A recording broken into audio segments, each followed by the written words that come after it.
ৰাজ্যৰ লাখ লাখ ছাত্ৰ ছাত্ৰীৰ বাবে আহি পৰিছে এটা গুড নিউজ। ভাৰত চৰকাৰে অসমৰ ছাত্ৰ ছাত্ৰীৰ কাৰণে স্কলাৰশ্বিপৰ এটা নতুন স্কিম মুকলি কৰিছে।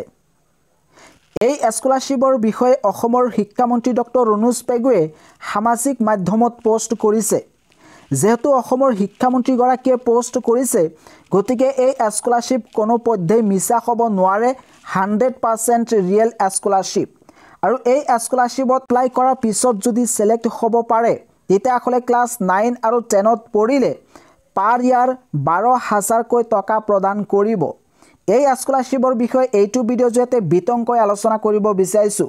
গতিকে তোমালোকে যদি এই স্কলাৰশ্বিপৰ বিষয়ে জানিব বিচৰা, স্কিপ নকৰাকৈ সম্পূৰ্ণ ভিডিঅ'টো চাবা।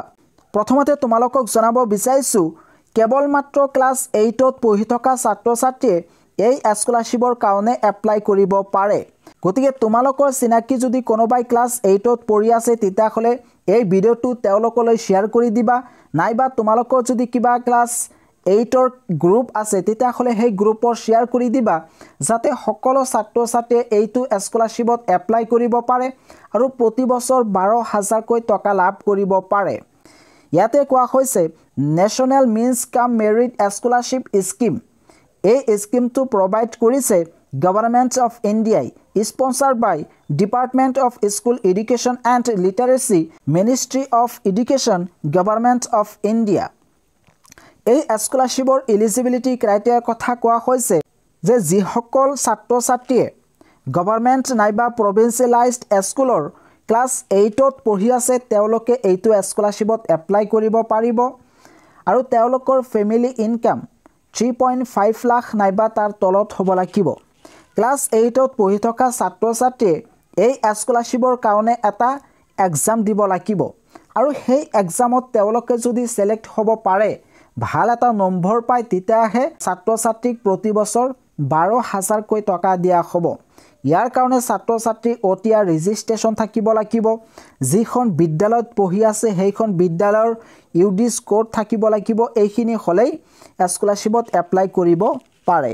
আৰু এই স্কলাৰশ্বিপ পোৱাৰ কাৰণে যি এক্সাম দিব লাগিব, সেই এক্সাম ফি জেনেৰেল নাইবা OBCৰ কাৰণে 200 টকা, SC ST হ'লে 180 টকা, আৰু যদি বেলেগ কাষ্টৰ হয় তেতিয়াহ'লে 175 টকা দিব লাগিব। অসমৰ যিমানকেইখন গভৰ্ণমেণ্ট নাইবা প্ৰভিঞ্চিয়েলাইজড স্কুল আছে, তাৰে প্ৰত্যেকখন স্কুলৰ পৰা মিনিমাম 3গৰাকী ছাত্ৰ ছাত্ৰীয়ে এই স্কলাৰশ্বিপত এপ্লাই কৰিব লাগিব। আৰু এইটো কিন্তু মাষ্ট বি।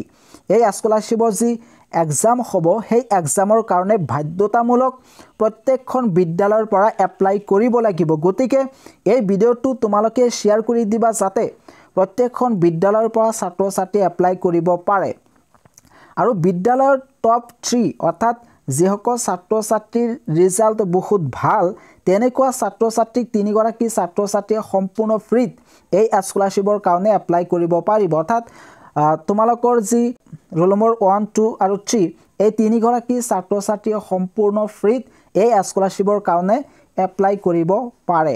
যিসমূহ বিদ্যালয় 60 চিডিউল নাইবা বড়োলেণ্ড টেৰিটৰীৰ মাজত আছে, তেনেকুৱা ইনষ্টিটিউশ্যনৰ পৰা মেক্সিমাম 5গৰাকী ছাত্ৰ ছাত্ৰীয়ে সম্পূৰ্ণ ফ্ৰীত এই এক্সামৰ কাৰণে এপ্লাই কৰিব পাৰিব। যিমানকেইগৰাকী ছাত্ৰ ছাত্ৰীয়ে এপ্লাই কৰিব, তেওঁলোকৰ নাম, এনৰোলমেণ্ট নাম্বাৰ, এপ্লিকেশ্যন ID আৰু NSP OTR নাম্বাৰ এটা চাৰ্ট বনাই, এটা লিষ্ট বনাই প্ৰত্যেকখন বিদ্যালয়ৰ প্ৰধান শিক্ষকগৰাকীয়ে ইনস্পেক্টৰ অফ স্কুলৰ ওচৰত জমা দিব লাগিব। অনলাইন এপ্লিকেশ্যন ক্ল'জ হ'ব 20/11/2025 আৰু তেওঁলোকৰ এখন এডমিট কাৰ্ড প্ৰকাশ পাব 1/12/2025। আৰু এই ছাত্ৰ ছাত্ৰীৰ পৰীক্ষা অনুষ্ঠিত হ'ব 13 ডিচেম্বৰ 2025। গতিকে তোমালোকে যদি এইটো স্কলাৰশ্বিপত এপ্লাই কৰিব বিচৰা, তেতিয়াহ'লে এপ্লাই কৰিবা।